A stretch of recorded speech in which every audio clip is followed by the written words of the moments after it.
नमस्कार। मैं कपिल एक बार फिर आपके सामने। देखिए, नहीं आप जरा देखिए, ये विपक्षियों के डरामे को देखिए। महामानव चाहते हैं कि सरकार हर वक्त आपकी हथेलियों में रहे, एक तरफा रहे लेकिन रहे। और ये विपक्षी मोहतरमा इसे स्नूपिंग ऐप बता रही हैं। You're calling it a snooping app, so you know what it is then. You said snooping app, so it is a snooping app. I mean, clearly, it's ridiculous. Now, where else do they want to, you know, I mean, citizens have their right to privacy. Even all of you must be having a right to privacy to send your own messages to family, friends without the government looking at everything. महामानव चाहते हैं कि वो हर वक्त, हर क्षण, हर घड़ी आपके साथ रहें, आपके फोन में रहें। और ये विपक्षी, ये कांगी, ये वामी, ये चाहते हैं कि ऐसा ना हो। बताइए, ये कोई बात हुई भला? मैं कन्विंस हो चुका हूं कि परमात्मा ने मुझे भेजा है। ये ऊर्जा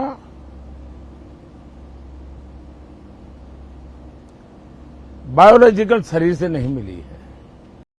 अरे जब महामानव खुद को अवतार घोषित कर चुके हैं, तो वे चौथाई या उससे उससे थोड़ा सा ज्यादा, मान लीजिए, ईश्वर हो ही चुके हैं। अब भाई ईश्वर तो आप सभी जानते हैं कि सर्वव्यापी होता है, सर्वज्ञानी होता है और अंतर्यामी होता है। जैसे महामानव ईश्वर होने की कोशिश कर रहे हैं, वैसे ही वो सर्वज्ञानी और अंतर्यामी भी होना चाहते हैं। तो इन्हें इसमें भी प्रॉब्लम है। अरे इस देश में कोई तो है जो इस घोर कलयुग में महामानव से ईश्वर होने की जुगत लगा रहा है, और ये दिल जले कि इन्हें चैन ही नहीं पड़ता।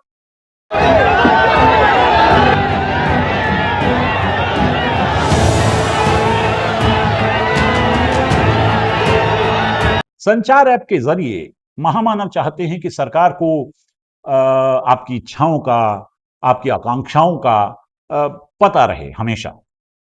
आप किससे बातें कर रहे हैं, क्या बातें कर रहे हैं। भाई क्या आपको कोई शिकायत है क्या? क्या आपकी कोई दबी ढकी छुपी इच्छा तो नहीं है? महामानव को सब कुछ पता होना चाहिए, ताकि समय रहते आपको ठीक किया जा सके। मेरा कहने का मतलब है कि समय रहते आपकी आपकी इच्छाएं पूरी की जा सके। आज के दौर में दोस्तों, जब महामानव ईश्वर होने में पूरी ताकत लगा रहे हैं, ये विपक्षी महामानव की इतनी सी इच्छा भी पूरी नहीं होने दे रहे। ये संचार साथी ऐप सुविधाओं का नहीं, समस्याओं का साथी लग रहा है, क्योंकि परमिशंस इतनी कि ऐसा लग रहा है कि फोन नहीं बल्कि आत्मा तक पढ़ने की कोशिश हो रही हो।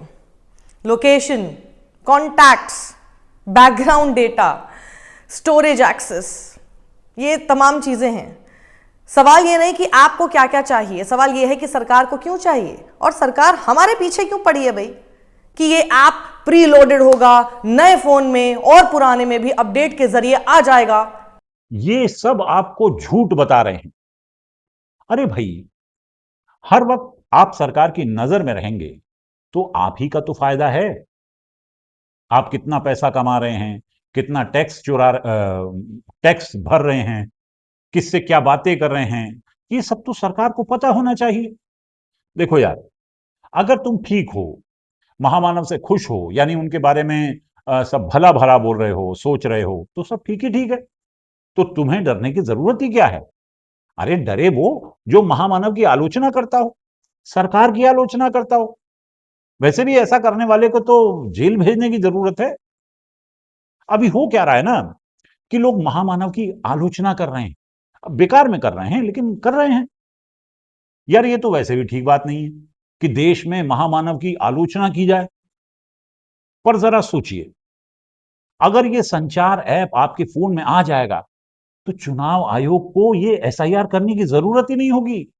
महामानव को पहले ही पता होगा कि कौन किसे वोट कर रहा है। बस जो उन्हें वोट नहीं कर रहा उसकी वोट काट दो। बस इतनी सी बात है। आप महामानव की आलोचना करने से बचेंगे और सरकार को पहले से ही पता चल जाएगा कि कौन किसकी, कहां, कब, कैसे और कितनी आलोचना करना चाहता है। आलोचना अनिवार्य है, वरना लोकतंत्र बर्बाद हो जाएगा जी। अब ये लोकचंद्र को बचाने के लिए साथियों संचार ऐप जरूरी है। ये जो संचार ऐप का विरोध कर रहे हैं ये लोकचंद्र के दुश्मन हैं।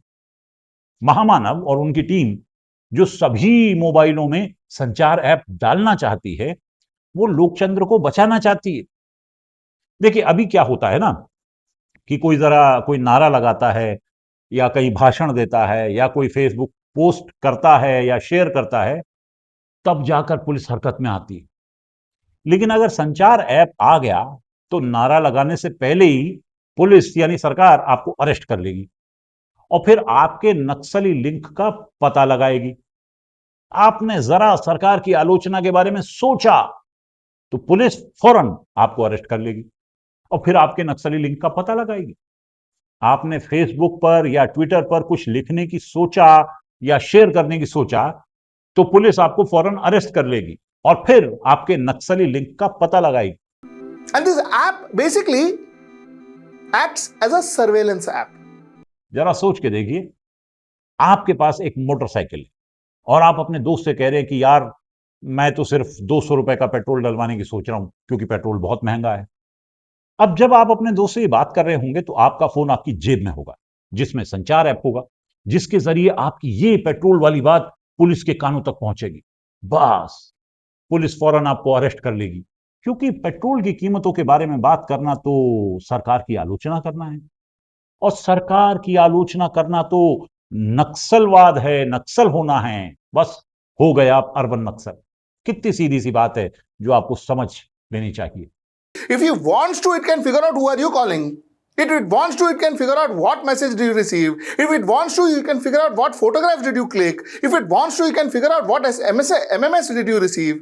It can figure out. It can get you. It can know. And if somebody wants to access it and have control over that, that also can happen. अब जरा सोचिए, देश की सीमा पर सैनिक लोग अपना सब कुछ निछावर करने को तैयार खड़े हैं और आप हैं कि आपको अपनी प्राइवेसी की, अपनी निजता की, अपनी आजादी की पड़ी है। अरे ये मत सोचो कि महामानव ने आपके लिए क्या किया, आप तो ये सोचो कि आपने महामानव के लिए क्या किया। आप ये सोच रहे हैं कि संचार ऐप से आपकी निजता जाएगी, लेकिन भैया महामानव की अमरता तो बनेगी। अब आप ही बताइए, आपकी 2% की निजता के मुकाबले महामानव की अनश्वरता, उनके ईश्वर होने का दावा जरूरी है या नहीं? ये ऊर्जा बायोलॉजिकल शरीर से नहीं मिली है। चचा जो थे हमारे गालिब, निजता के यानी प्राइवेसी के बिल्कुल खिलाफ थे। प्राइवेसी के तो नाम से उन्हें कतई चिढ़ मची थी। इसलिए संचार ऐप के लिए उन्होंने एक शानदार शानदार शेर लिखा है जनाब। हर पल मेरे हर हाल पे नजर रखे, हर पल मेरे हर हाल पे नजर रखे, सरकार आप में तो मुझे खुदा दिखे। संचार ऐप डाल के मेरे मोबाइल में वो कह रहे हैं लोकतंत्र है ये, जरा चखें। आलोचना अनिवार्य है वरना लोकचंद्र बर्बाद हो जाएगा जी। चचा भी यही मानते थे, लोकचंद्र के वो कतई खिलाफ थे। अब कहते थे आमा मोबाइल में डालो संचार ऐप और प्राइवेसी को प्राइवेटाइजेशन की जेब में डाल दो, सारे झगड़े टंटे मिट जाएंगे। बस उसी पर चलाओ लोकचंद्र की सवारी जब तक चलती है, और फिर हंस देते थे। ये तो खैर चचा की बात है, कहां तक करेंगे। आप तो मोबाइल में संचार ऐप डालकर मजे लो सरकारी के। हम चलें, फिर मिलेंगे अगर हमारे मोबाइल में संचार ऐप ना डला तो। तब तक के लिए नमस्कार।